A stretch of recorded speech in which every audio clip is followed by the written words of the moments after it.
Hey guys, when it comes to buying her the perfect gift, the JCPenney Jewelry event is your last chance to get it right. Get 45% off all diamonds, gemstones, and pearls, and 65% off all gold jewelry. Plus, get an extra 25% off select fine jewelry with your coupon. Remember to download our app for coupons and to sign up for JCPenney Rewards. Give her a gift she'll love at the savings you want. JCPenney, where giving begins. Coupon valid 12/17-12/19. Some exclusions apply. Check newspaper at jcp.com for details. The College Football Playoff. Clemson, Oklahoma. Alabama, Michigan State. You're not ready for the playoff. You might not have a pulse. Coverage begins New Year's Eve at 3 Eastern on ESPN and on ESPN Radio. The topics are hot. The discussion is heated. The First Take Podcast starts now. Hey, here's what's coming up on the First Take Pod. Klay Thompson and the Warriors burn the Suns. Plus, is Russell Wilson an elite NFL quarterback? And why can't KD beat LeBron? That and so much more coming up on the podcast. Hello, everybody. Thanks for being with us here on First Take on this Friday Eve. Stephen A. Smith is in New York City. Skip Bayless and Molly Karam here with you. Gentlemen, good morning. What's up? How y'all doing? How are you? I'm good. Good. I'm in the house. Well, ready to roll. You are in the house, sort of, but if I could show you this, I brought you a present today. Can you see it? What? Oh, my goodness. You got me a present? I brought you a present. Of course, it's empty. It's a prop, because that's what I think of you. Wow. Oh, there you go. I was getting ready to say, well, actually, that is a low blow. But I just had to set you up for that. It is indicative of you because every time we go out to dinner, I'm always treating. You never pay, so it makes sense. That is such a lie on national television. That is the biggest lie ever told. Where's Ernestine? I must say publicly. He did treat last time. But I will say this. Last Christmas, Stephen A. Smith bought me an unbelievable present. Really? I won't tell you what it was, but it was unbelievable and generous. But he owed me about 8 Christmases, when but that's you're making okay. That paper, you know, you can do things like that. I made up for it with that one gift. You did. Oh, it's going to be one of those shows, people. It's going to be fun. Let's get into it. The Warriors continue to live up to their name, improving to 25-1 last night with a win over the Suns. Klay Thompson scored 43 points, and Draymond Green had his 4th triple-double of the season. What's even more impressive is both sat in the 4th quarter. 27 of Klay's points were in the 3rd alone. Skip, how impressed were you by Klay's performance? Stephen A. Smith, I want to be very clear about what I am about to say. In no way, shape, or form am I intending to disrespect my favorite player right now in the NBA, Steph Curry. But I do think it's time that we pay more respect to his running mate, his co-star, the guy who doesn't get quite the shine that Steph does. And most nights, that's apropos. But once again, last night, we saw Klay Thompson, who on any given night, this is my premise here, on any given night, when I sit back with all objectivity, I say, wait a second, are you sure that guy isn't an even better shooter than Steph Curry? We have already ordained, we have crowned Steph the greatest long-distance shooter we have ever seen. You say it, I say it, everybody says it. We've never seen anything like this. The game is being revolutionized from distance by Steph Curry. Now, he obviously has the ability to create his own threes, which is never before seen. But on any given night, when I watch Klay get hot-handed, I'm saying timeout. Are we sure that just as I'm doing this in a vacuum, Stephen A., as a catch-and-shoot three-point shooter, are you sure that this guy, this Klay guy, isn't even better than this Steph guy? Because when he gets a hot hand, I've never seen anything like it. As far as the quickness of release, just his catch-and-shoot. Now, he doesn't create his own like Steph does. Make that clear. But when he just catches it and shoots it in rhythm, his release, to me, looks even a millisecond quicker than Steph's release. It's just a little flick of the wrist. I've never seen anything like it. And once he gets going in ways Steph has never quite gotten it going.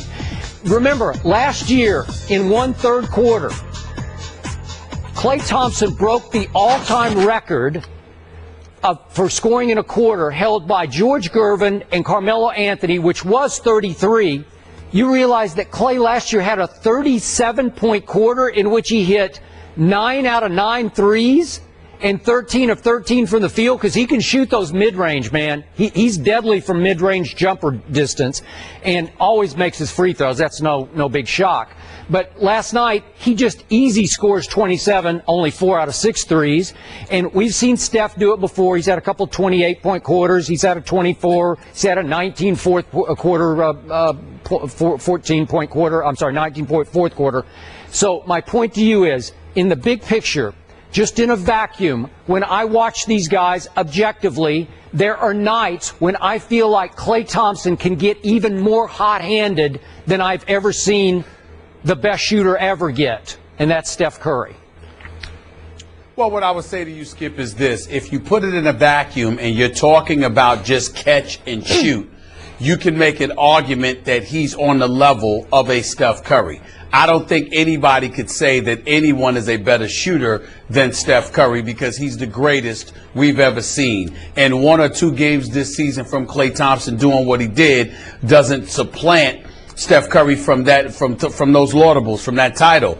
But they're called the Splash Brothers for a reason. And if you remember, Skip, on several occasions over the last couple of weeks, I pointed out how folks keep forgetting about Klay Thompson because he was only averaging 18 points when Steph was making his surreal run, just cementing himself as the reigning league MVP and champion en route to back-to-back situations in both categories. I reminded everybody that Klay Thompson averaging 18 points a game, shooting 47% from the field, shooting 44% from three-point range. This is a brother we haven't even talked about because of the greatness of Steph Curry, when Klay Thompson is clearly one of the great shooters in the game of basketball himself. A matter of fact, it is my belief, Skip, that if Klay Thompson had played Friday against Boston, they would still be undefeated because they would have beaten Boston without needing double overtime, which means they wouldn't have been exhausted against Milwaukee, which means they would have beat Milwaukee on Saturday. Yeah. So I look at it from that perspective. Klay Thompson is an elite shooter. And what's most egregious about his falling under the radar is at the fault of this very network. And here is why. His daddy is an employee of this company working for ESPN LA. His daddy was an NBA champion himself. So you're a champion, plus you work for this company, and somehow, some way, we let your son fall under the radar, even though he's one of the elite shooters in the game. There's no explanation for it. Michael Thompson, our apologies. Here's what it comes down to. Klay Thompson is big time. He's a big-time scorer. In terms of a vacuum of catching and shooting, he's right on the level of Steph Curry. But he can't boogie on you like Steph Curry. He doesn't have that kind of handle. He can't dance on you like that. And he can't shoot off the dribble the way Steph Curry can, particularly from the long range that Steph Curry can.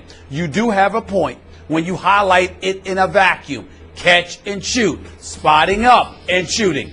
Klay Thompson is right on the level of Steph Curry. Undeniable, without question.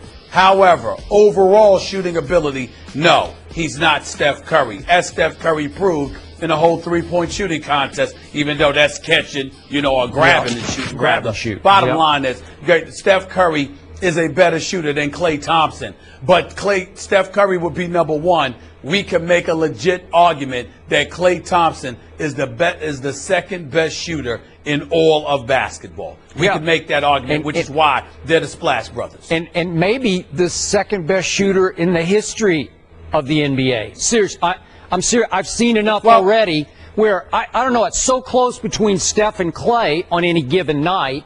Now again, look. We all know Steph is a more consistent, great distance shooter than Klay is. I'm talking about when Klay gets hot. I've never seen anything beyond Klay. I don't know anything. I mean, I'm sure there are random guys we could bring up, but. Well, let me tell you where my position is with that. Steph is clearly number one. When we talk about Klay Thompson, number two, throughout NBA history, we've seen some great shooters. the Craig Hodges of the world, the Reggie Millers of the world, the Ray Allens of the world, Ricky Pierce to a lesser degree. I remember Dale Ellis. These are names that a lot of people wouldn't know. I remember Downtown Freddie Brown from the 70s. I got to throw Larry Bird in there. Of course, Larry Bird. Of course, well, I'm thinking Larry Bird, all-time great, period, in all facets, not just shooting. But I'm just saying to you that there are a lot of great shooters throughout NBA history in terms of catching and shooting. We've seen no shooter the likes of Steph Curry with his overall offensive repertoire basically highlighted by his long distance range. We haven't seen that, but in terms of spot up shooting on an elite level, we have seen a Klay Thompson before. He's elite. He deserves to be in that category. You could make a legitimate argument that he may be the best. He's clearly, as far as I'm concerned, the number 2 shooter in all of the NBA behind Steph Curry. He is. You can throw Kevin Durant up in there as well. Kevin Durant is no joke. We know this. But Klay Thompson and Steph Curry, to me, is the greatest shooting backcourt I have ever seen, and Steph Curry is the best shooter overall I have ever seen. Okay, and to my point, do you remember down through your years of covering this game, a release, I'm talking about catch and shoot release, any quicker than Klay Thompson's flick of the wrist? It barely touches his hands and it is gone with a flick. But Ray Allen's release was pretty quick too. Ray Allen's we should have put Ray Allen up in there. Yep. Yeah. No, that's Ray fair. Allen's release is pretty quick. Yeah. But that's where I'm at. To your point about ESPN's own Michael Thompson, the daddy. Do you remember the night at the finals when you and I happened to run into Daddy in the hallway of the hotel in Berkeley, California? I was struck, and I've known him for a long time, but I was struck by how humble he was about his son, and maybe that speaks to the humility of the family. It's not like Michael's out there beating the drum for his kid, he doesn't. He doesn't. He lets doesn't, the but kids we perform should and speak. But we should, because of how great his son is, and because his father is one of us. Yep, I agree. The Splash Brothers continue to make waves, and they are certainly excited for their matchup Friday, a rematch against the Bucks, who obviously they had their first loss of the season, too. We'll get into that game later on in the show. But up next, Odell Beckham is the Panthers' Odell Beckham is going up against the Panthers' Josh Norman. That's his target. He's looking to shut down. The Giants host the undefeated Panthers on Sunday at MetLife Stadium. Norman retweeted the following tweet with emojis saying that he strongly agrees with this tweet. There is no longer a debate. Norman is the best cornerback in the NFL. He held DeAndre Hopkins to 5 catches, Dez to 2, T.Y. to just 1. All 3 had under 54 yards against Carolina. This is what Norman had to say about the matchup. I know this game going into it is going to be fun to be a part of. And just being a spectator, I'm sure a lot of people are going to have their popcorn ready because it's going to be fireworks. It's going to be very fiery, and we're going to see what comes out.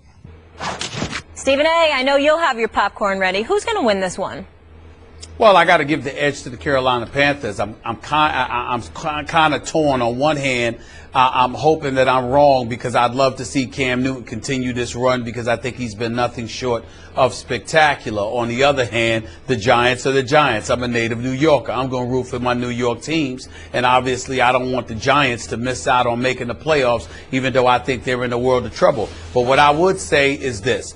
I love the fact that Josh Norman is getting the recognition he deserves. He's worked very hard for it. He wants it very badly. He's clearly an elite corner in this game who has proven it time and time and time again against some big-time receivers. And to go against Julio Jones and the Atlanta Falcons and to contribute in holding them scoreless, I just can't say enough about the job that he's done. He's got 40 tackles on the year. He's got 4 interceptions on the year.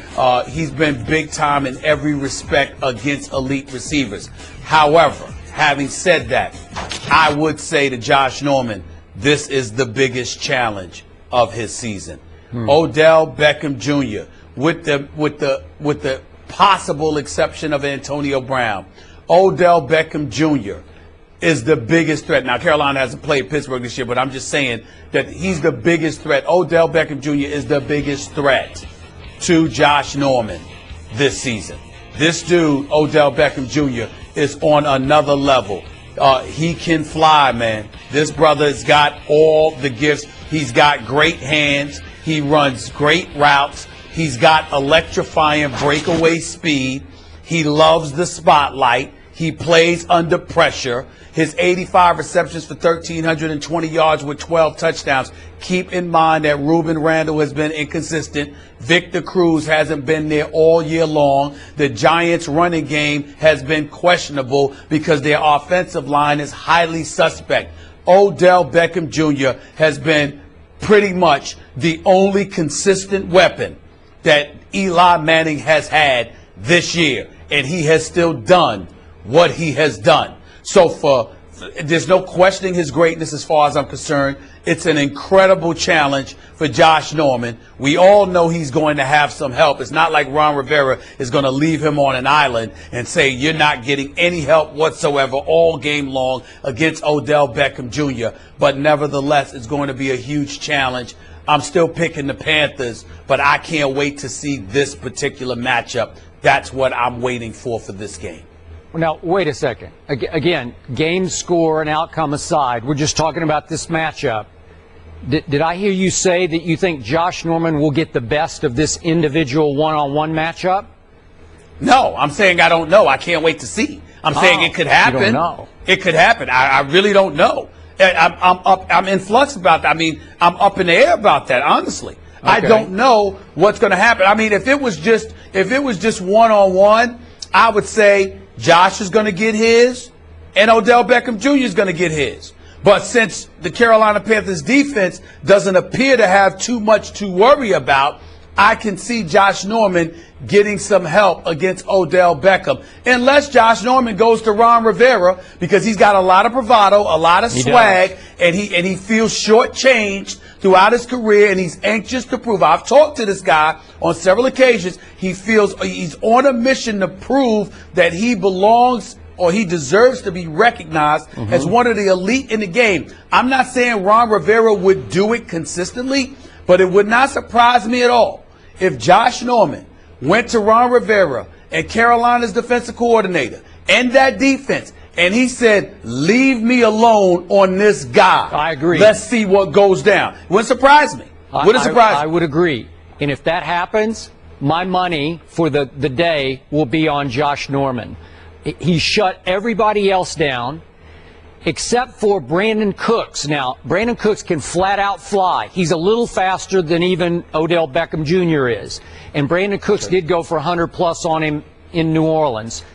No big deal, but you saw what this man did to my man Dez Bryant at Jerry World on Thanksgiving. 2 catches for 26 yards. We know Dez is not 100% right now. We also know that Dez made the mistake of talking a little too much pregame trash, not directly to Josh, but to all the DBs of the Panthers, and Josh took it out on Dez.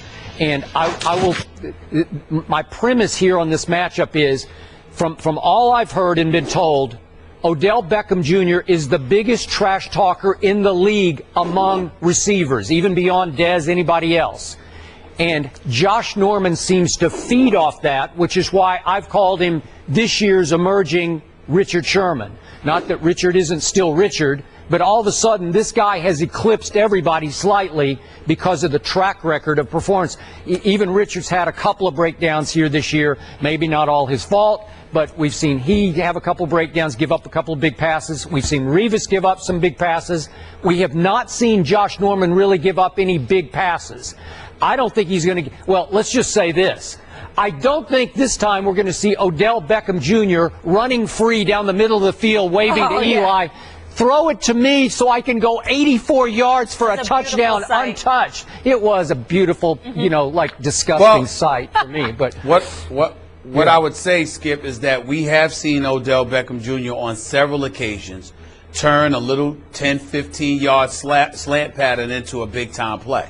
We have seen it. It hasn't been, just bombs away. This dude's production after the catch has been impressive as well. I do give you that. I would say to you that, again, I think that if you are an elite receiver on any level, particularly in one-on-one coverage, with any kind of decent quarterback, I think you're going to get yours. Now, that doesn't mean that you're going to just destroy them the way you've destroyed other opponents, the way he destroyed Miami, for example.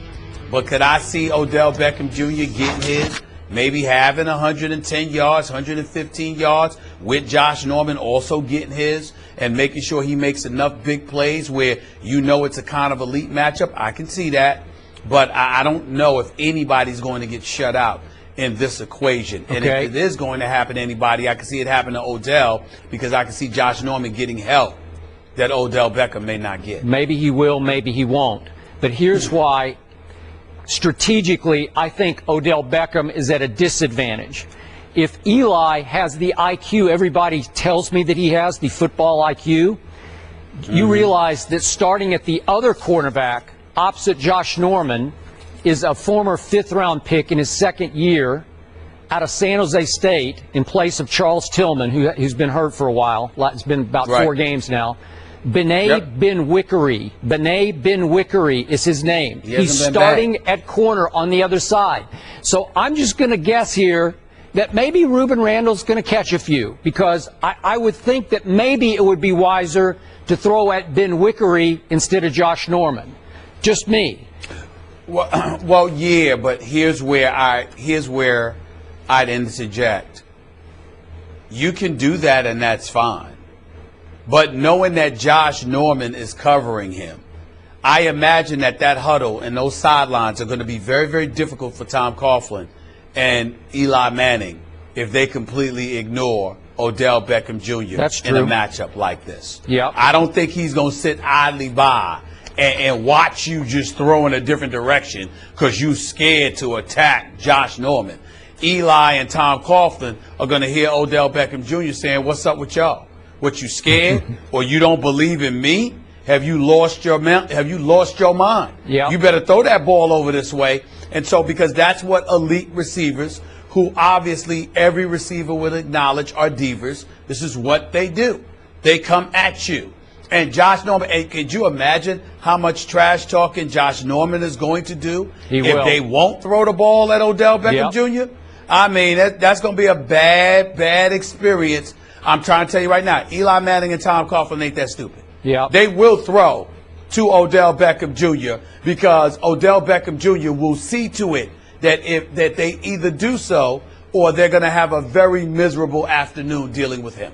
So this could remind you of the night your man Aaron Rodgers failed to even look in the direction of Richard Sherman. Remember that game? It's not possible. It's not possible. And not only that, Jordy Nelson and Randall Cobb, as far as I'm concerned, should have been ashamed of themselves for allowing it. If you got any kind of heart as a receiver, look, to beat a man, you've got to beat the man. And if you want to be recognized as the best, you've got to be willing to go up against the best and handle your business. You don't be successful by running. When they played in that NFC Championship game, you saw Aaron Rodgers willing to throw the football in that direction then because he realized the error of his ways. Final thought here. You realize we're talking about an ODB, obviously former first-round pick, and we're also talking about a Josh Norman who once again has proved the draft so unscientific and often unsuccessful in its ability to pick players, because he was a fifth-round pick out of Coastal Carolina, and he has become the best cornerback in the National Football League. What does that tell you? How about swing and miss again? Certain teams. Personnel experts don't know as much as they swear. They don't. And some do know how to work the draft. Jonathan Stewart, who's third in the NFL for rushing, will not play Sunday with a foot injury. If Carolina wins this game, they'll tie the 0-3 Patriots for third longest win streak in NFL history at 18 games dating back to last season.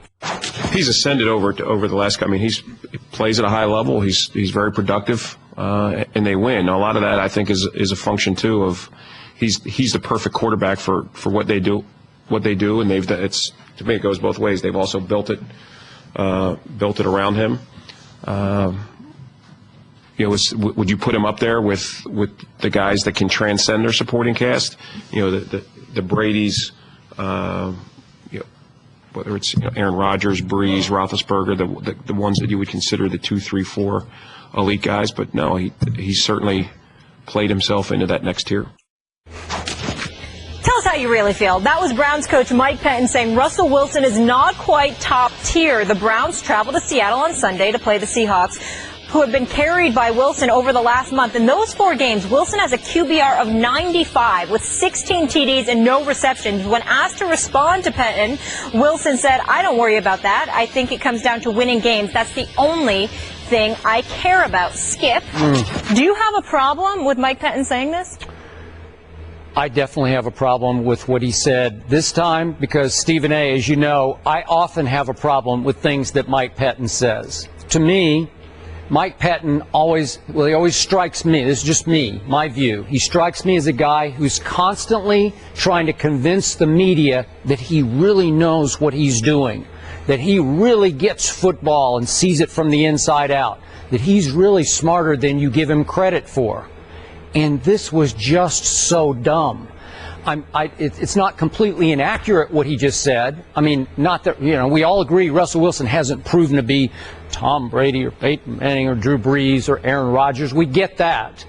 But wrong place, wrong time. Mike Pettine, you are now taking your, 3-10 Cleveland Browns, 3-10 Cleveland Browns to Seattle, where your kid quarterback, Jonny Manziel, is going to have to face the Legion of Boom and go basically head-to-head with Russell Wilson, who, as Molly just pointed out, has been the hottest quarterback in pro football, not just for a game or two, for a month, for 4 straight games, 16 touchdowns to 0 interceptions.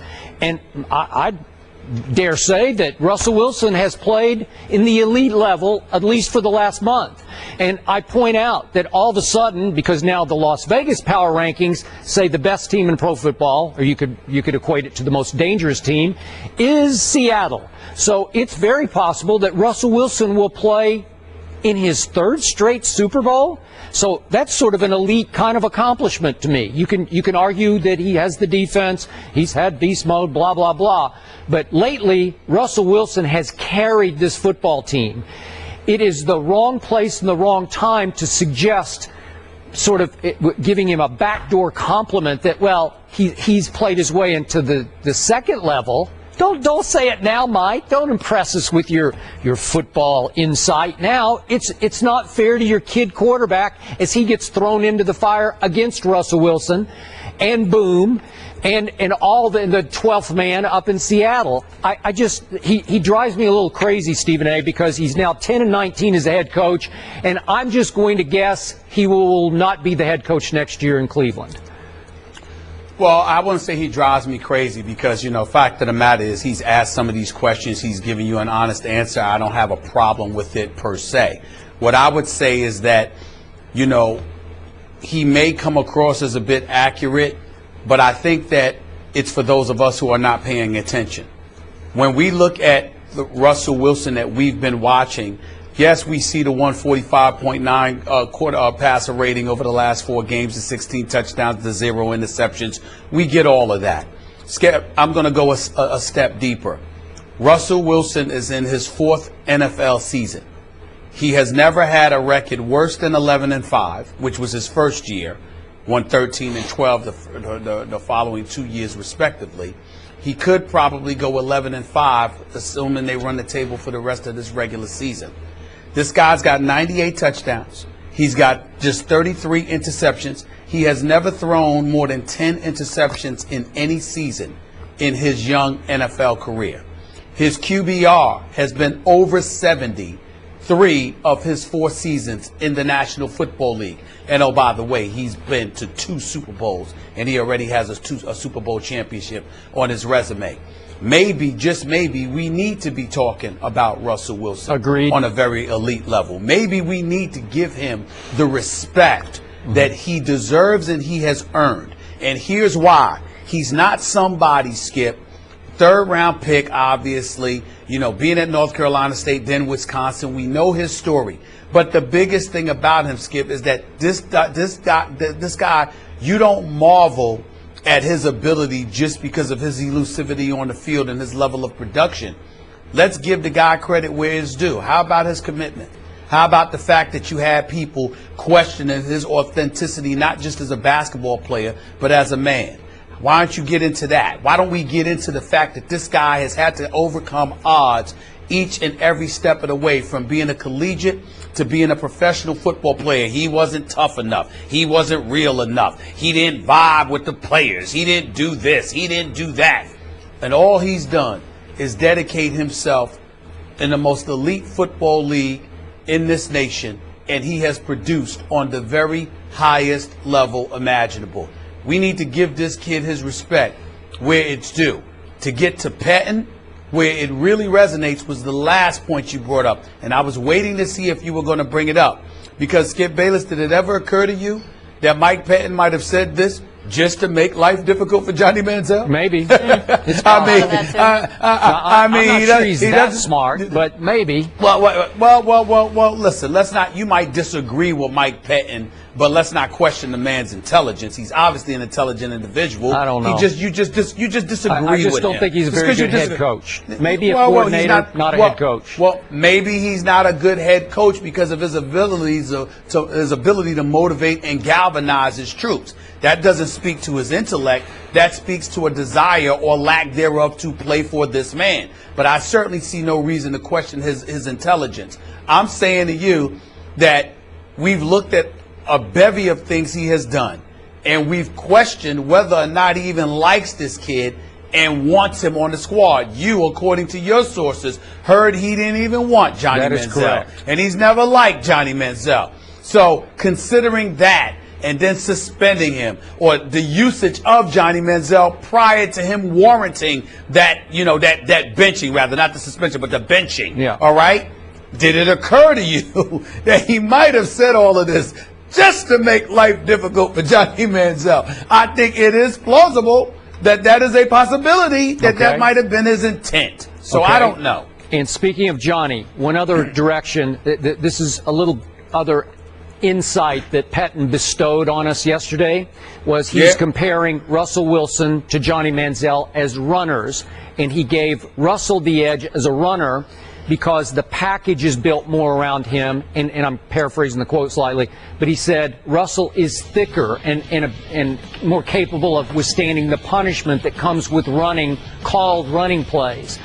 Johnny's listed at 207 pounds, Russell at 203 pounds. Now, Russell might be about an inch shorter than Jonny, and you've talked about how big his legs are, his thighs. He's got a good base to him. So does Jonny. I saw Jonny run like crazy in college and get up and run some more. My point to you is, Pettine said, we've got some zone read stuff we have and some rollout stuff. They don't call it. They just keep Jonny in the pocket. Anytime that Jonny runs, it's extemporaneously. And we all know he can be pretty great at that when he keeps it within bounds and within the confines of the offense. But my point is, they sabotage Jonny because they don't run zone reads. They don't roll him out. They don't let him run where he could run for 6 or 8 yards and slide the way Russell is so efficient at just getting down after he has gashed you for 8 yards. So I don't get this either.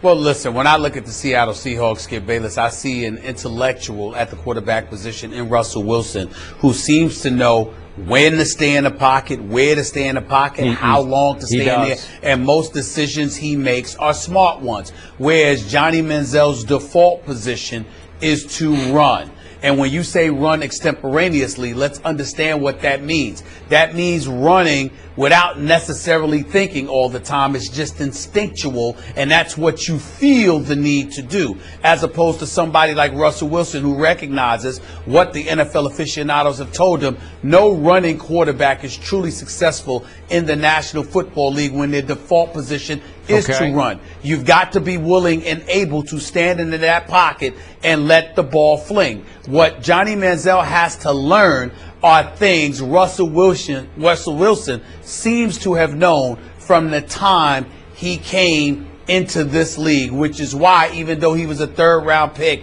and they had signed Matt Flynn to an exorbitant deal guaranteeing him $12 million, Russell Wilson was still able to beat him out because he was head and shoulders above and better than Matt Flynn even though the Seattle Seahawks had prematurely invested that money in a quarterback that they had no business giving that money to. Point of order.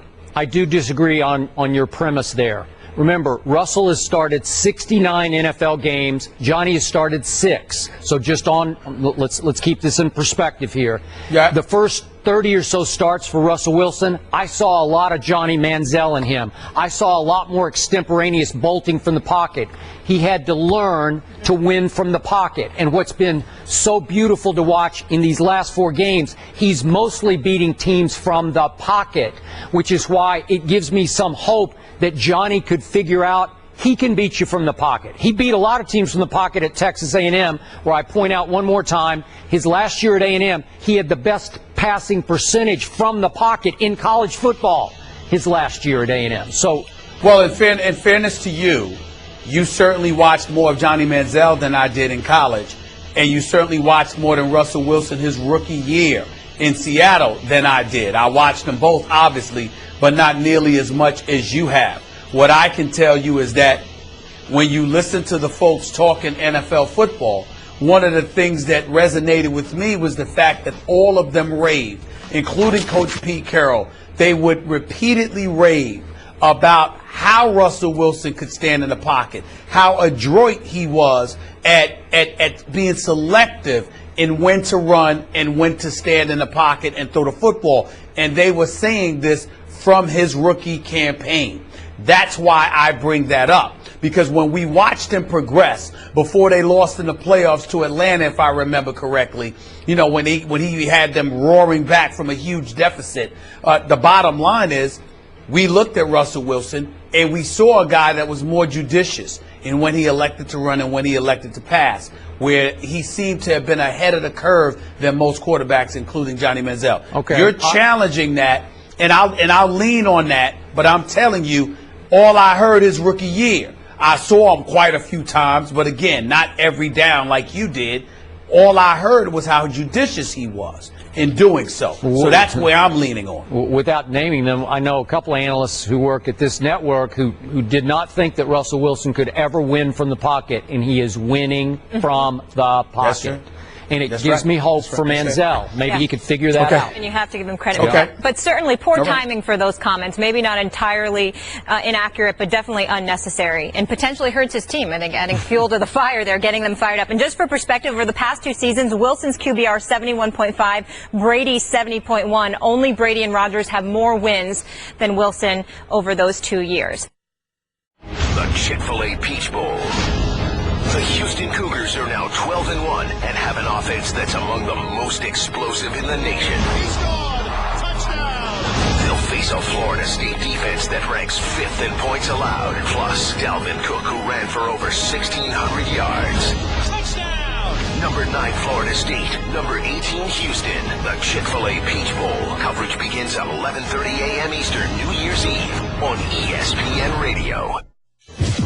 Jameis Winston takes center stage tonight on Thursday Night Football when the Bucs take on the Rams. After getting off to a 1-3 start, the Bucs are 5-4, and Jameis Winston owns the NFL's 6th best QBR since Week 7. Winston has 18 TDs passing and 5 touchdowns rushing this season. Marcus Mariota, who was taken with the 2nd pick in the NFL draft, has a tough test against the Patriots. The Titans are 3-10 this season, and Mariota has 19 touchdown passes, 2 rushing and 1 receiving this season. Skip, there's a lot of numbers I gave you there. A lot of numbers. Who's more impressive? Stephen A., I still have to give Jameis the slight nod here, but I'd be the first to admit to you that Mariota has been significantly better than I thought he would be. I told you that I was so not sold on him that I wouldn't have taken him until the 2nd round. I'll hang in with that because I'm not sure that time won't prove me right about that. But Mariota, who started 3 years at Oregon, 3 full seasons, 1 under Chip Kelly, clearly was a little more ready for the start of the NFL season than Jameis was. But Jameis, after that disastrous first start against Mariota, has proven to me to be exactly what I thought he would be. A no-doubt franchise quarterback who can and I think will make Pro Bowls. If you look at the stats, Mariota's this year slightly better.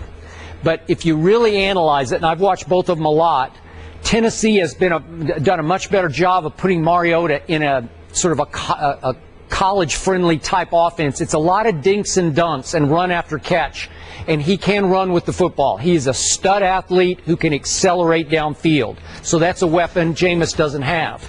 But as a downfield pocket passer, not in the league with Jameis. And when we talk about victories, not just stats, but victories, Jameis has them at 6 and 7 right now. Jameis won at New Orleans, as did Mariota. But Jameis won at Atlanta when Atlanta was still flying pretty high. Jameis did beat my Cowboys. Then he went to Philadelphia and just crushed that outfit when you can say they were flying low at that point, but 5 touchdown passes at Philly. To me, against that defense, which has a lot of athletes on it, was very impressive. Then they beat Atlanta again. So he has six wins, 1 against Jacksonville. Mariota has 3 wins, got hurt, missed a couple of games. But big picture, I am impressed so far with what Mariota has done, but I am more impressed with Jameis. It's a tough one for me, Skip. I don't want to use the word neutral because I'm not, but it's hard for me to pick one over the other. Here's why. I got it. Jameis Winston, to me, I think has potential star written all over him. So on the long haul, I make no modifications in the fact that I think Jameis Winston was deserving of being the number 1 overall pick. His ability to motivate and galvanize the troops around him, I think, is there, and I think it's impressive. I'm looking at the 85 quarterback rating. The QBR, I think, is at 62. It's impressive.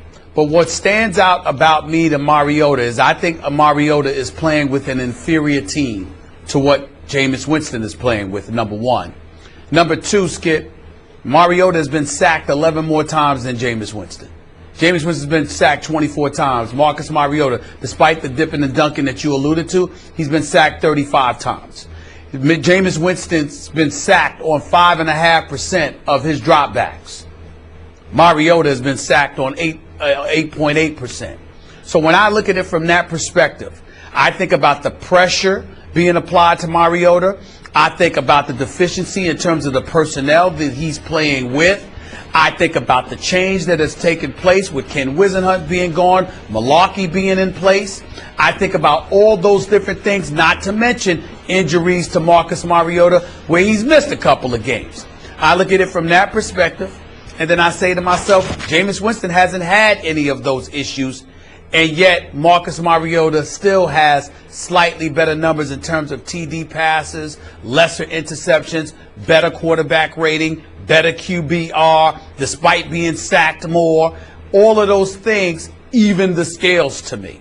So although Jameis Winston hasn't disappointed us, and we've seen the capabilities that he has had, I think we might need to step back and give Mariota much more respect than initially warranted to him by some prior to the NFL draft and even beyond.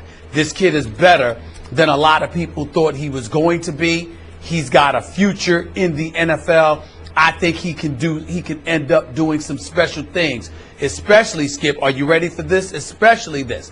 And I haven't confirmed it or anything like that, but when I heard it, it sounded like it was plausible.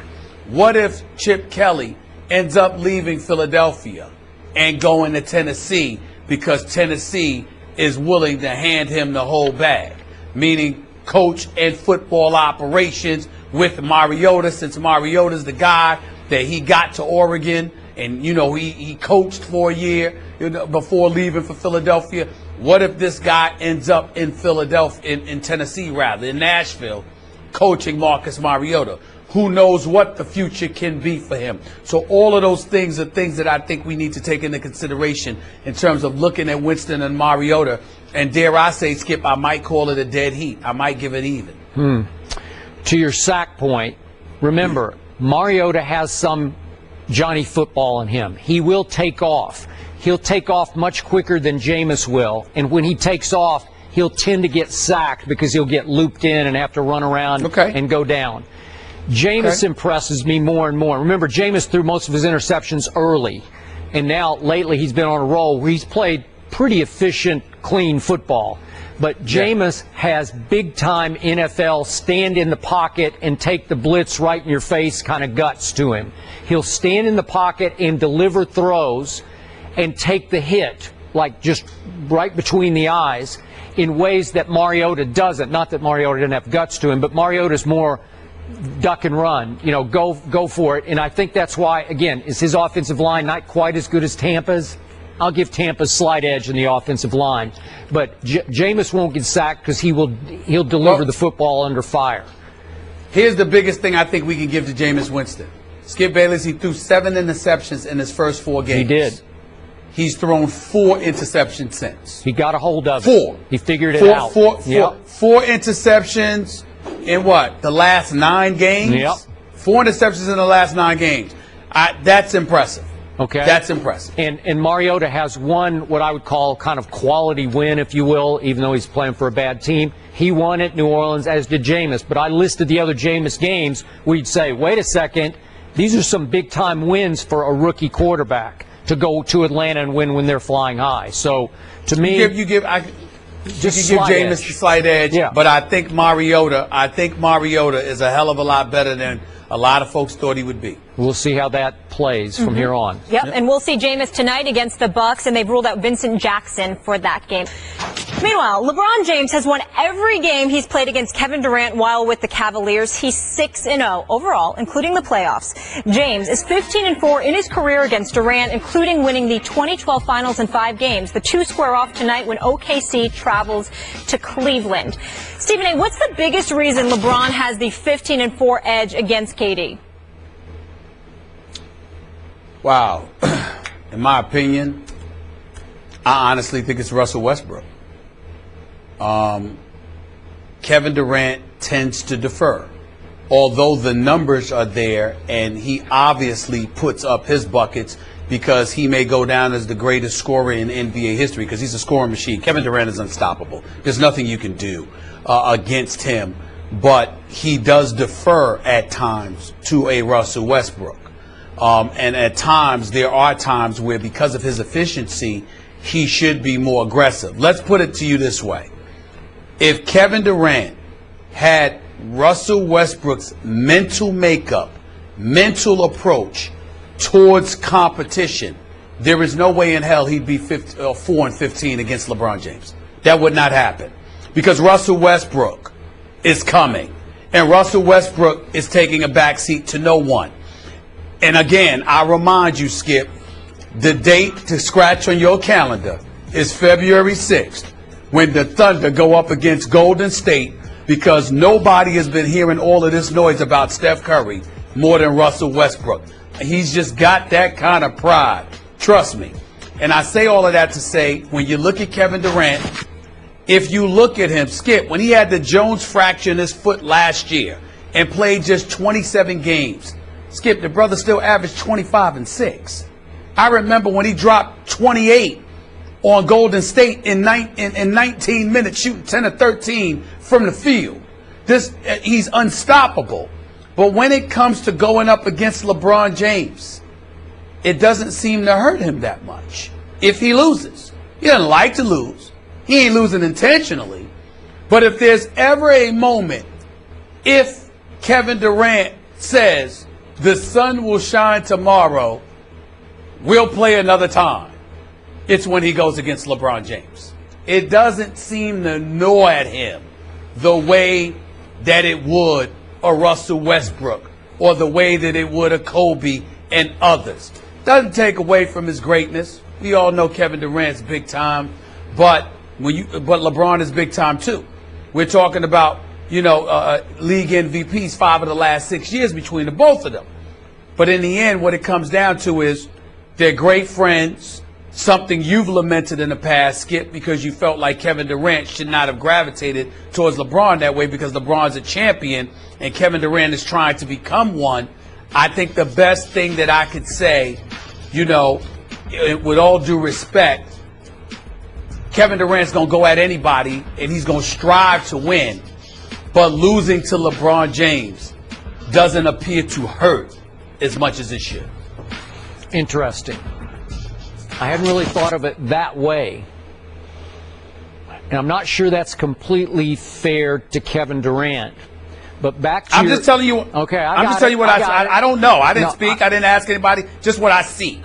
I get it, and I'm with you to a point. But I'm back to your original premise. It's all about Russell Westbrook. So now we have to define Russell Westbrook to Kevin Durant. Is he a help or a hindrance, advantage or disadvantage to have Russell Westbrook? You talk and talk, and you're exactly right. Russell Westbrook is hell on wheels, man. He is coming and coming and coming, and some nights he is so unstoppable, he alone can just take over the whole game and just rip it out of the sky and take it to the locker room. It's a win for Russell Westbrook. But his running mate, his quote-unquote co-star, is this guy named Durant, who's one of the great scorers, and he might end up being the greatest scorer we've ever seen on just pure ability to score the basketball from anywhere and everywhere, for all the reasons you always talk about. He can pull up from 30, or he can take it to, he's long. We know all that. We get all that. If I just look at career scoring average, it's so close, it's decided by 100th of a point. LeBron's career average is 27.32, and Kevin's is 27.31. We get that, but here's the difference. LeBron James, here's the big discrepancy in their stats. They're even across the board except for this one. LeBron averages for his career 7 assists a game. Kevin's at 3.5. We all know many nights LeBron is the point forward or point guard or whatever point he wants to play. He can play point center. We know that. He can distribute. He can quarterback the offense when need be. Kevin can't. Kevin has a scoring point guard who can be, on occasion, selfish to a fault. So remember, LeBron, when push comes to shove, LeBron can choose when to shoot and when to score. He can choose it every time if he wants to.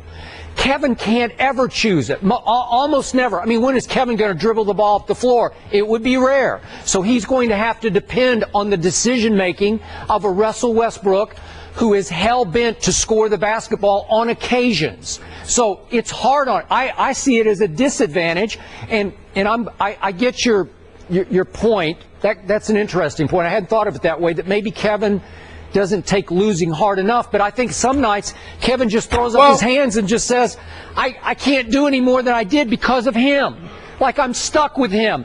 I'm stuck with his moods and his decision-making and his whims. Okay? So it's not fair. It's not a fair fight. Skip, all your points are valid. In all sincerity, I'm not challenging anything that you're saying. I'm only giving you a perspective based on my personal observation. In all fairness, I'm watching the NBA Finals.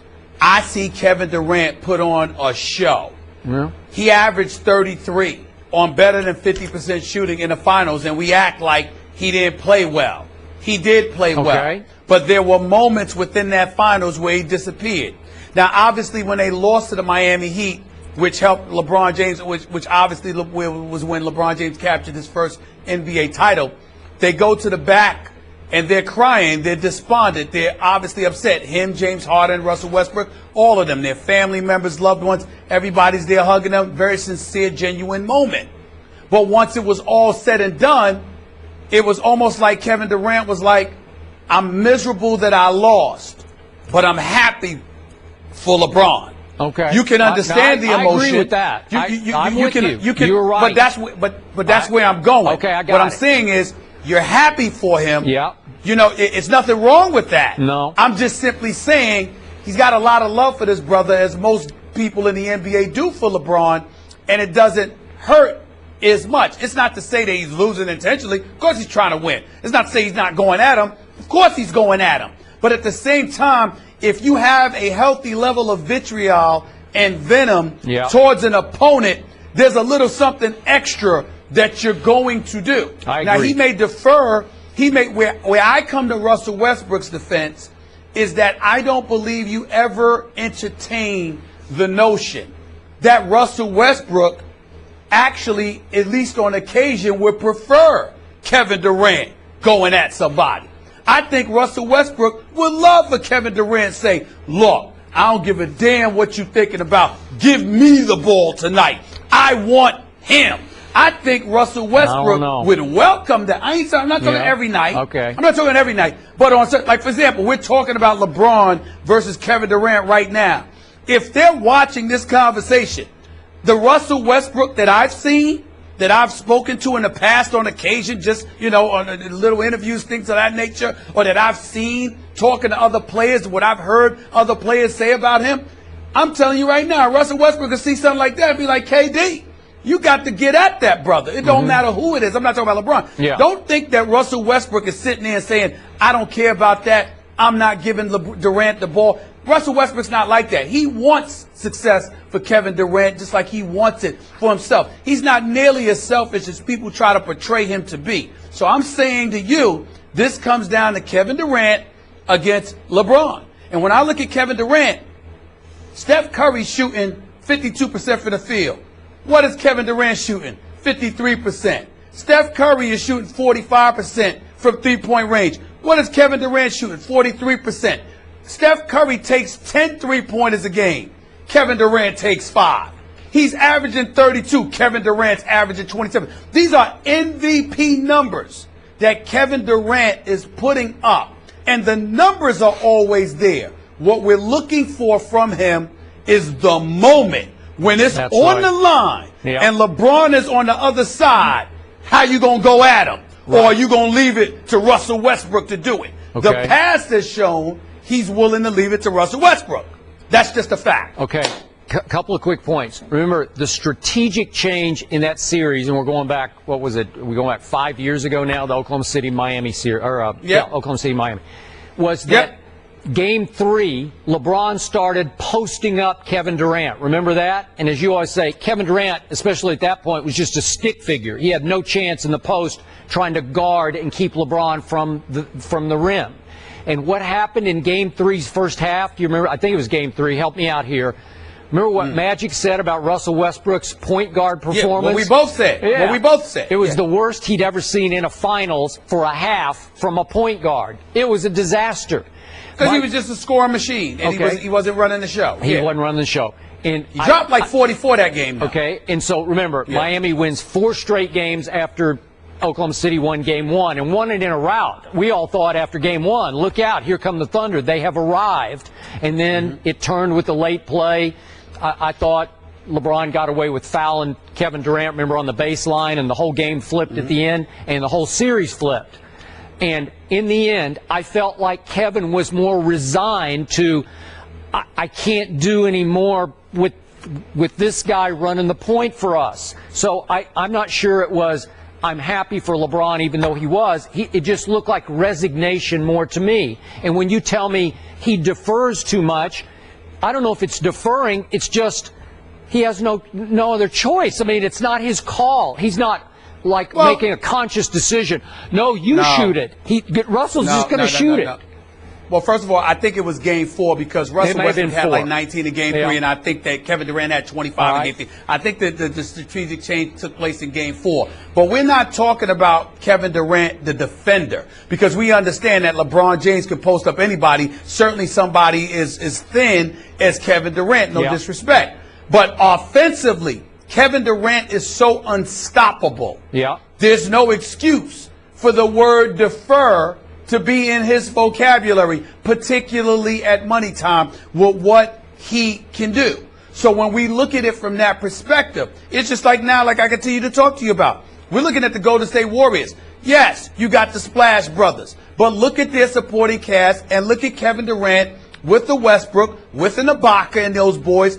Kevin Durant's supporting cast arguably is just as lethal, if not more so, than Golden State's. So again, we're going to see this year what Durant does. We know he's a scoring machine. I think he's an MVP candidate right now, the way that he's playing. But it's moments like this where we're going to find out. Okay, bottom line, would you suggest to Kevin Durant that before tonight's game, he go to Russell Westbrook and say, to quote the great Keyshawn Johnson, give me the damn ball tonight? Is that what should he do it before a game? Just say, feed me tonight. Make sure I get my my shots tonight, my attempts. What considerably lesser talents like you and myself and others could say is this: if we lost 15 times to somebody and won just 4 times against them, how would we feel? I would be looking at him and being like, man, give me the damn ball. I'm tired of all this nonsense. I'm tired of losing to this guy. That would be me. Okay. Now, let's see what happens. Hey. But he's still averaging 27. Okay, but Russell Westbrook wants the damn ball too. He does. But he always has the ball. But he always has the ball. All right, we'll see. The Westbrook factor making this challenging for our comparison here head Hold to up, head. Molly. Yeah. If I'm Kevin Durant, I do that tonight. On February 6th, if I'm Russell Westbrook, I'm telling everybody to move out the way for me to go at Steph Curry. Kevin shouldn't even make that trip. He should just stay home, right? He shouldn't. Okay. I mean, that's the game right there. I mean, there's nothing wrong with the dunk, but the stare down and the trying to talk nasty in a game like that, and it's like, all right, you realize you see us next Friday, so that's gonna in our building too, so that's gonna be fun. You know, they're obviously a team that gave us our one in that win-loss column, and you know, we thought at the time they could have won with a little more class, some of those guys, but I would have been fired up too, so we definitely remember that. So the Warriors are looking forward to tomorrow's rematch against the Bucks, but feel they could have showed a little more class after ending their 24-game win streak last Saturday. They took it to Twitter. The Warriors tweeted out the following: "See you on Friday, Bucks. #DubNation. You're invited." You're invited is my favorite part, Skip. But how surprised are you that the Warriors are making this such a big deal? Molly, Stephen A., I'm very surprised and highly amused by all this. And Stephen A., here's the truth. The Milwaukee Bucks are 10-17. The Milwaukee Bucks should be the equivalent of bugs on Golden State's windshield. It is so beneath 25-1 Golden State's dignity to even recognize this team's visit on Friday night and make a big pro wrestling style deal out of we're going to get our revenge. You are? This is the same team, these Bucks, who Stephen A. lost the 2 games going into the Golden State visit and lost the 2 games coming out of the Golden State victory, you know, the big upset of Golden State. And we all know that Milwaukee caught Golden State at the perfect time, obviously coming off the double overtime survival in Boston the night before. Klay Thompson was trying to come back off his ankle injury, as we all know. And that night, Milwaukee shot 4 for 14, 2 for 7 from 3, scored 14 points.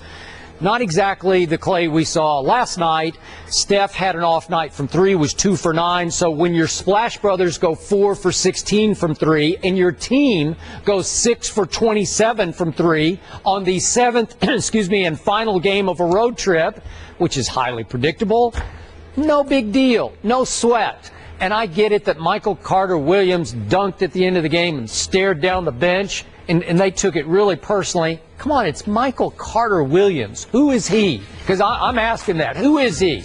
Because he's way overrated to me. And there's a reason even Philly got rid of Michael Carter-Williams. So who cares? You're 25-1. Just take care of business on Friday night. It's pretty simple to me. Well, it's not that simple. You're missing the boat as far as this. And not only that, Michael Carter's a growing player. He's not there yet, but he's got a lot of potential, and Philly was stupid to trade him. Let's be clear about that. I disagree with that. Well, you go ahead and disagree. You're going to look at the 76ers roster and think it was smart for them to let go of Michael Carter-Williams? I can't defend what they got back, but he's troubled. Well, that's the point. He's broken down. He's always hurt. He won't play hurt. I don't have much respect for him. That's just me. I think I respect the kid. He does have to play through injuries more. You're absolutely right about that. But at the same time, I think he's got some potential. He's no scrub. Well, he's in the right place because Jason Kidd does love him and is trying to put him in the right place at the right time. And that's exactly where I'm going. The fact that it's Jason Kidd coaching this team, I'm not worried about their 10-17 start. They'll get it together. Eventually, they'll find a rhythm. They had some injuries, and we'll see where they go from there. Now, I expect them to get annihilated Friday night. There's no question about that. They could surprise us. They could shock us and make it far more competitive. But as far as I'm concerned, especially with Klay Thompson back in their lineup, seemingly having found his rhythm back because he was clearly rusty after missing a couple of games prior to that Saturday night game against Milwaukee, I think they're going to pay a hefty price. But I love the fact that Golden State has this attitude. You see, coming into this season, remember, my pick was for Oklahoma City to go to the NBA Finals. Obviously, we all modified our positions, at least to some degree, when it came to what we've seen from Golden State. And we start saying, okay, San Antonio could take them. Oklahoma City might have a shot, but not if Golden State continues to play this way. But can they continue to play this way? Well, the way that Steph Curry and Klay Thompson are capable of shooting, they most certainly are capable of playing this way. And so now you have to look at them a little bit differently and say, what's the ingredient to their success? Because Steph Curry could always shoot, and Klay Thompson could always shoot. Yes, Draymond Green has upped his game. He's gotten a bit better. Andre Iguodala has improved his three-point shooting. Harrison Barnes isn't even in the lineup. Imagine when he comes back, it's only going to be better for them. And Steve Kerr's not coaching. You got Luke Walton coaching them. So all of these things, what makes them successful? Here's what makes them successful. Skip, they're finding every little thing to be irritated about. That's what champions do. Because over the course of an 82-game, mundane, arduous, regular season, you have to find different nuggets of motivation to carry you through. Otherwise, you will be bored going up against the Milwaukee Bucks on a Friday night in Oakland when there are other things that you could be doing. You will get bored. But the fact that they're willing to find other things to motivate them, this is what champions do. Michael Jordan was the best at it. He was. Kobe Bryant did it. LeBron has done it. The Lakers and the Celtics did it. The 76ers with their 83 title run with Moses Malone, they did it. Champions tend to do. I remember everybody talk about Bird and Boston. You know who I thought about most when it came to the Boston Celtics, Skip?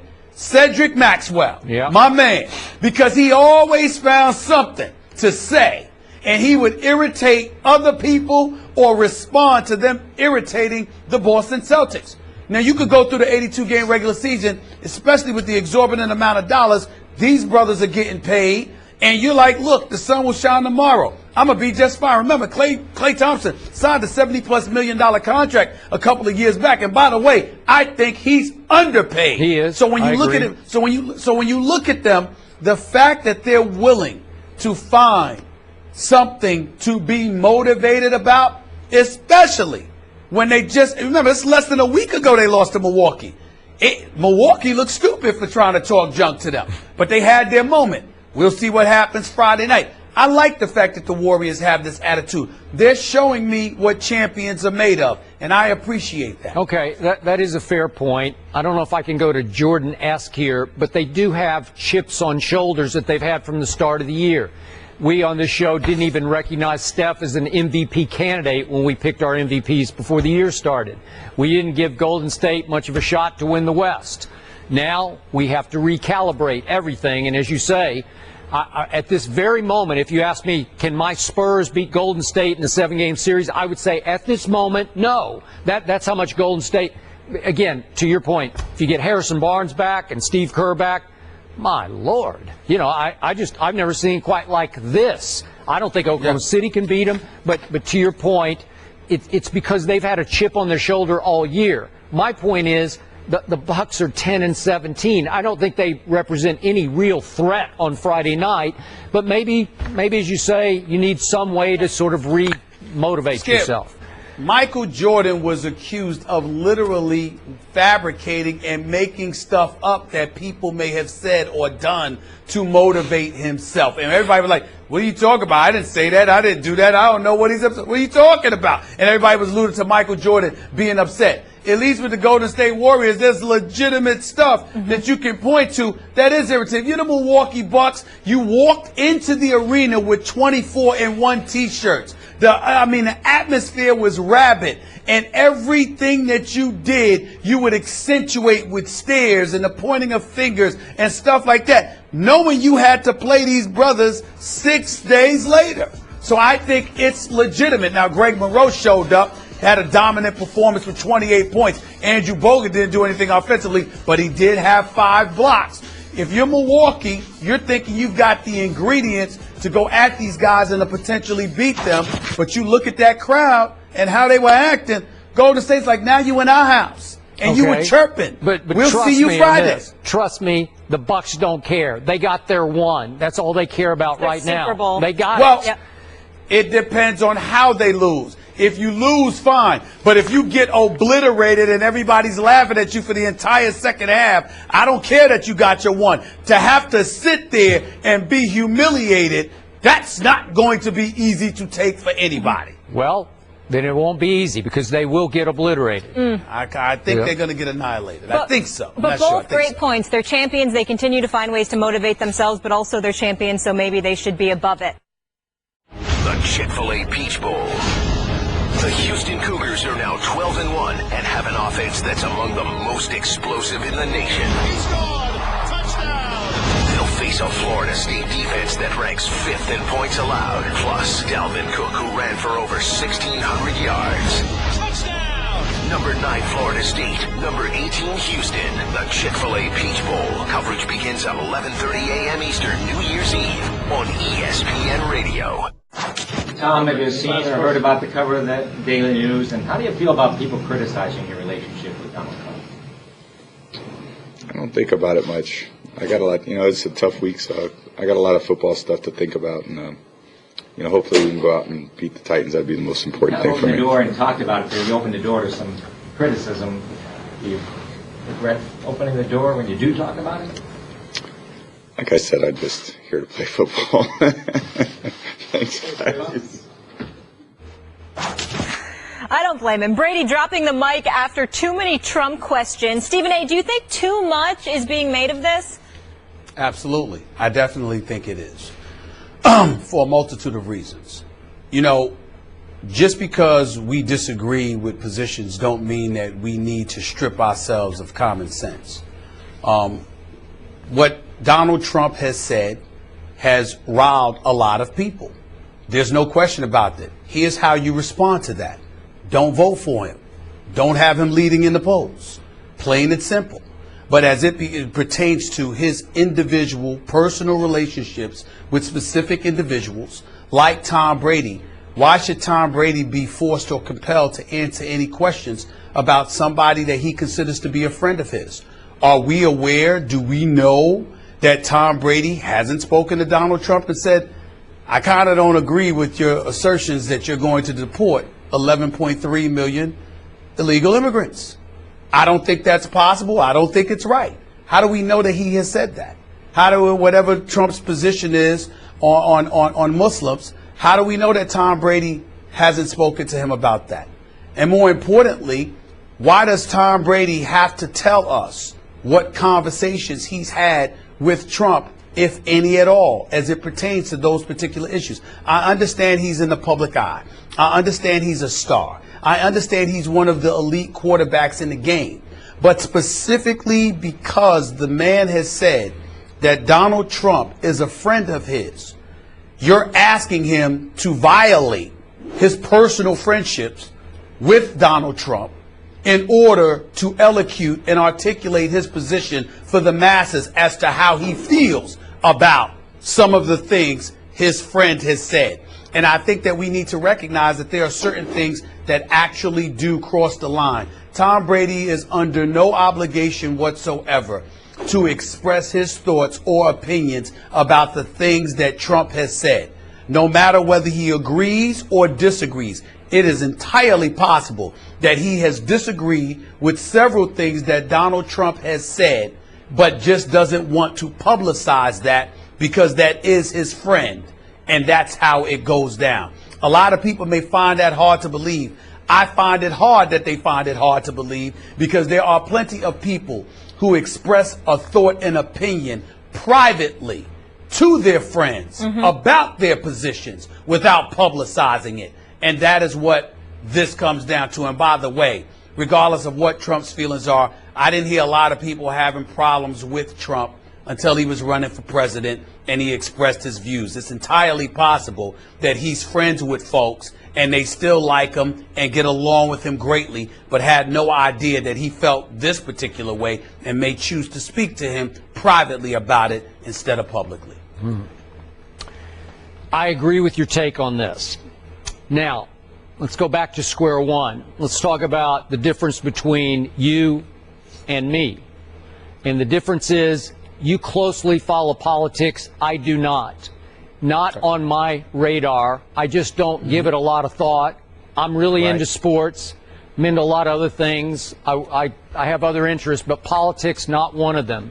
You, and I've told you this many times off camera, someday you belong in a political arena, not running, but commentating. I agree. Yeah, you should be a political commentator because you have such a passion and an insight into it.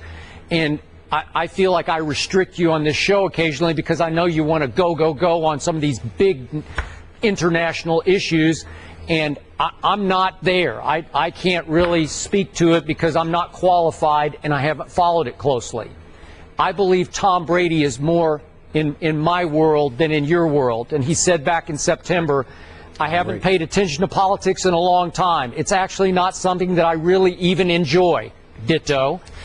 It's way off my radar, said Tom Brady back in September. So I'm with you on this. I don't know that he's given a great amount of thought as he's been obsessed with his football and football team through this post-Deflategate season that he's been obsessed with.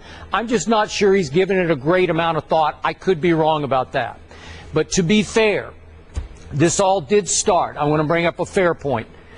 Remember, he was doing an interview, Brady was, in front of his locker back in September, and the media couldn't help but notice that up in his locker was one of those Trump, trucker-style hats, Make America Great Again. I guess, I don't even know, is that a campaign hat? I guess it is. It is. Okay. It is. All right. It is. Whatever, but he had one. I assume Trump sent it to him, and he got it in the mail at the facility and ended up just throwing it up in the top of his locker. So that jump-started all of these questions. I got to tell you, I'm impressed Brady hasn't lost his cool yet because he's answered this question a whole bunch of times. He's gone on and on about, we're just friends. We're off-season friends, and I've known him for 15 years now since I won my first Super Bowl. They have played a lot of golf together. We all know Trump owns a whole lot of golf courses all over the world. One right in, right near Manhattan, as you well know. And it's obvious to me that Brady, in his off-season travels, has been able to connect with Trump at various golf courses around the world because Brady loves his off-season golf. And so does Donald. He loves golf anytime. So I think that's what that relationship is. And I think he's been very open and willing to discuss their friendship short of discussing Trump's politics. Well, a lot of players or superstars wouldn't even go that far. They would have cut it off a long time ago. And he tries to maintain sort of a healthy sense of humor about it and answer repeated questions. So I think he's gone as far as he needs to go so far. Well, I totally agree with you. But see, when you point out the hat, you got to remember, you could have supported, put the hat on your locker and been in support of him until you heard some of his views. Okay, maybe. And they were foreign to you. That's entirely possible. Listen, Skip, I'm no friends with Donald Trump, but he's always been incredibly nice to me. Got it. Whenever he has seen me. He's given me interviews when I had the show, quite frankly. Yep. He's come on my radio show in the past, stuff like that. But I don't happen to agree with those two views that he put out there. I'm in a position where I can sit there and say, I don't agree that we should deport 11.3 million immigrants. I don't believe that we should ban Muslims from entering the country. But again, I can say that and still sit there and do my job. Tom Brady, everybody's acting like, oh my goodness, how could you not answer this stuff? And it's like, wait a minute. He's not a pundit. He's a football player who plays golf with the guy, and that's that. It shouldn't be anything more than that. Okay. It just shouldn't be. Now, allow me to also be fair the other way. I still believe, and I'm pretty sure I'm right about this, there are a whole lot of folks out there who resent and even despise everything Tom Brady. And a lot of those folks still believe that he got away with cheating and lying about it, even though he was exonerated in a court of law. And I think that has a lot to do with the backlash here. Everybody's looking for a way to condemn Tom Brady, and this is another entry into that. No, for me, Skip, I think what it is that you have a lot of people that get tired of athletes being in the public eye, endorsing products, using their star, their celebrity to monetize their brand, collecting so much money than most people would make in a lifetime, but then they're quiet on positions. We tend to hold star athletes accountable when they choose to be silent about issues that transcend sports. When they're not willing to do that while collecting money from the American public and filling their coffers, some people tend to have an aversion to that. I understand it. But in this particular situation, if the man is honest enough to tell you this is his friend, then what he's saying is he's staying out of it, because even if he disagrees with it, he might want to tell him that privately as opposed to hurting him, because that's not something you do to friends. Yep. And I understand that. Okay. I understand that. And you don't have to be on board with everything your friends stand for, right? They had a relationship prior to him entering the political realm. That was a great conversation, guys. Very, very well said. Despite the reports about Dwight Howard being unhappy in Houston, sources are telling ESPN.com's Calvin Watkins that Howard has not expressed a desire to get traded, but that doesn't mean he'll opt in to the rest of his current deal with the Rockets. Howard has a player option for next season at $23.2 million. The team expects him to become a free agent and take advantage of the salary cap that is projected to expand. Howard told USA Today Sports that he wants things to work in Houston. Stephen A., how's this going to end?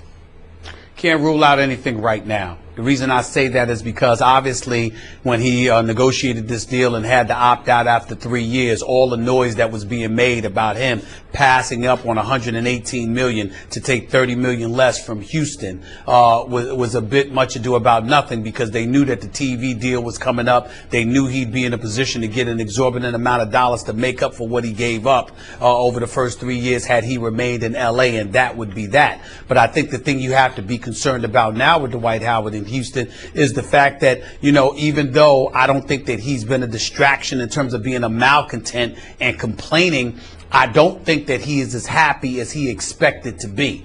Skip Bayless, right now, Trevor Ariza is attempting more shots per game than Dwight Howard. Dwight Howard is attempting 8 shots per game.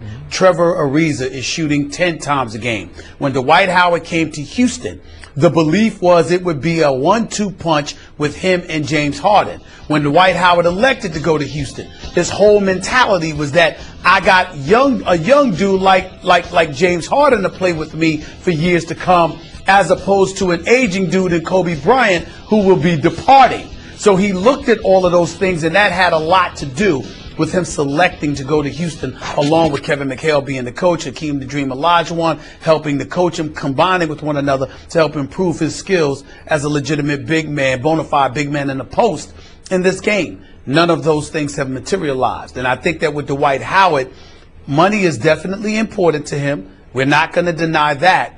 But he's one of those guys. His happiness matters. And if he's not happy anywhere, he'll want to go elsewhere. That's how he is. That is how he is built. So I don't know what's going on in Houston. I haven't checked, to be quite honest with you. Haven't been that interested in it. They're 2 games under 500. They're the 7th seed in the playoffs right now, and the playoffs were to begin today. In the Western Conference, they would be going up against San Antonio in the first round, which means they would lose. But in the end, what it comes down to is that they need to pay attention to this, because it's not just about money. Dwight Howard is the kind of dude, if he is unhappy, he will jump ship. It's all a matter of what's true and what's false. Is he happy or not? But if he is unhappy, he will leave. That's in his makeup.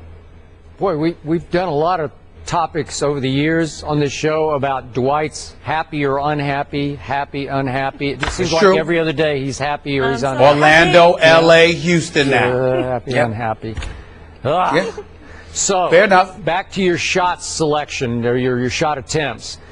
While Dwight Howard is attempting 8 a game, James Harden is attempting 20 a game. So is he happy, unhappy? He said it was all lies off yesterday's report. That, what was it, Sheridan Hoops that reported, is that what it was? Yeah, Sheridan Hoops reported that he would want to be traded. Yep. All lies, says Dwight. Okay.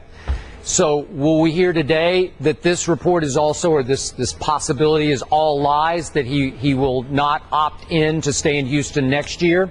and take the $23.2 million, which, by the way, to me sounds like pretty good money given Dwight's production to this point in the season. Maybe that will flip around, but I doubt it. So, again, how will James Harden and company, how will the whole franchise take this report that Dwight's leaning toward opting out and exploring the market? Wouldn't that hurt your camaraderie, your chemistry, your unity right now? Wouldn't that be another blow to the unity? Seems like it would be. Possibly. I mean, there's no question about that, because if you're James Harden, you're thinking about the load that you've been carrying over the last couple of years, primarily due to injury in part to Dwight Howard last year. But there's no question that James Harden has been the face of this franchise and has lived up to the expectations of being the face of that franchise. Dwight Howard, primarily due to injuries, has not done so. And so when you look at it from that perspective, just the notion that he's unhappy, you know, people are going to look at James Harden. Maybe James Harden shooting the ball too much, not passing the ball enough. That's not the issue. I'm saying people could potentially say that, and it could potentially be the issue for all we know, because there are times when he dribbles a little bit too much before he shoots, as opposed to giving Dwight Howard the ball. That could factor into the equation. Again, I don't know. I haven't checked. But in the end, what it comes down to is that I am telling you what I do know. Dwight Howard will not stay anywhere where he's unhappy, and there's an option for him to leave. He will jump ship. That I do know. We do know that. And remember, the final X factor in the equation is the Ty Lawson experiment. Is it fair to say it has failed so far? To have the pure point guard and let James Harden play the two? No. Nah. We ain't feeling it so far. Not so far. No. So we'll continue to monitor Howard's moves and his moods there. Skip Bayless, Peyton Manning ran the scout team. What? Yeah, you heard it. Peyton Manning? That's blasphemy. Yeah. Wow. Stephen A. Smith, it has come to this at age 39 for Peyton Manning. I'm not sure he's ever run a scout team. I could be wrong back in his early high school days, but in this case, I guess this is the only way for this man to play his way back into any kind of football shape, is to run the scout team plays.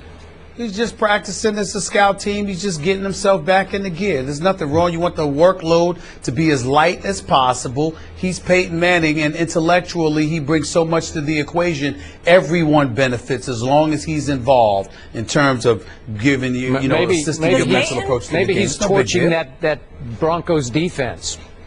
I doubt it. They're number one in yards, points, against the pass, and number 3 against the rush. Their defense is elite. You don't have to worry about that. Have a good day. Bye, everyone. Appreciate you listening to us. Catch First Take weekdays at 10 a.m. Eastern, in the rear at 1 p.m. Eastern, as always, on ESPN2. The College Football Playoff. Clemson, Oklahoma. Alabama, Michigan State. If you're not ready for the playoff, you might not have a pulse. Coverage begins New Year's Eve at 3 Eastern on ESPN and on ESPN Radio.